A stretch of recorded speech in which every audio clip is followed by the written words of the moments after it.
Hey guys, coming at you with a pretty cool one today. I present to you reverse time. So we have this chaos shattered, snow pile or whatever.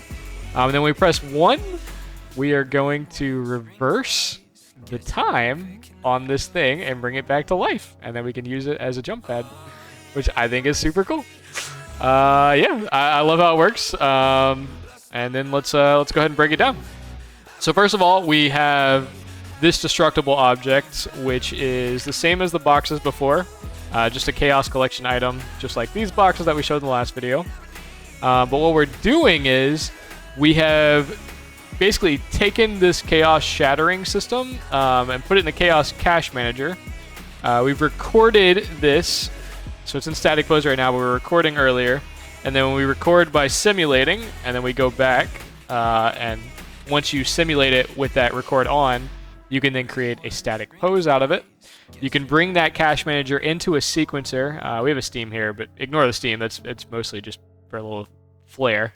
But the chaos cache manager, basically we can have this destruction recorded in a sequencer, which we can then call in a blueprint. So the normal sequencer works like this. Just checks for the player. If the player is in that trigger box, create the sequencer and then play it. And so that's this trigger box right here. And then additionally, we've created a second trigger box that anytime you're in this area, which is where you would see the destruction anyways, it allows you, or I made it so that you can press 1 here. We're going to run it for each loop over all the overlapping actors of the player.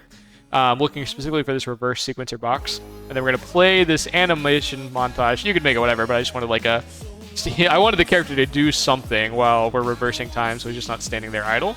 And then it calls our reverse time, our custom event, inside this trigger box that we set up. That creates this level sequence player and then plays it in reverse. So that is how that works, which is super cool.